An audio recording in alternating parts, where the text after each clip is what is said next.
Всем привет! С вами Валерия. Добро пожаловать в мой волшебный творческий мир. По многочисленным просьбам моих подписчиков, сегодня я покажу вам, как сделать туфельку-подставку для мобильного телефона. Фото-мастер-класс по такой туфельке я уже публиковала ранее, еще в 2015 году, на одном из рукодельных сайтов интернета, а теперь для удобства я решила перевести этот мастер-класс в видеорежим. Для работы нам понадобятся следующие материалы: гофрокартон, тонкий картон, проволока, плоскогубцы, немного ткани, термопистолет, ножницы, карандаш, бумажные полотенца или салфетки, корпус от ручки или фломастера, клей ПВА, акриловые краски, акриловый лак, спонж, кисточки, полиэтилен, а также любой подходящий мелкий декор. Я применила розы и листья из скотча. Как сделать такие розы, ссылку я оставлю в описании под видео, а также подсказка появится в правом верхнем углу экрана. Приступаем к работе. Из гофрокартона вырезаем подошву туфельки. Размер туфельки будет зависеть от размера вашего телефона. Нижняя широкая часть должна быть примерно на сантиметр или полтора шире самого телефона.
Для приклеивания используем клей ПВА, разведенный наполовину с водой. Даже можно сделать состав погуще, взять 2 части клея и часть воды.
После высыхания приклеиваем декор.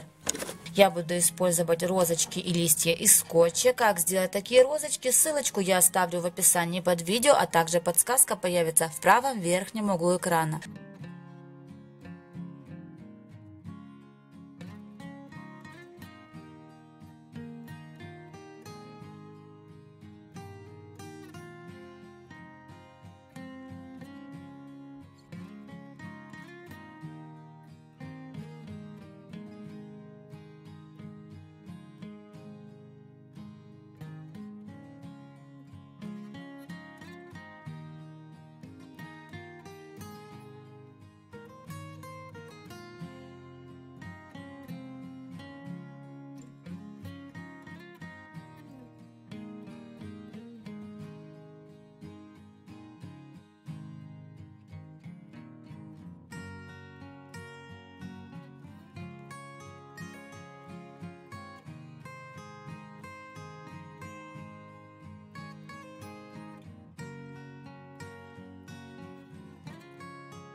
После высыхания краски работу покрываем металликами.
И в завершение покрываем работу акриловым лаком. Я использую обычный строительный акриловый лак.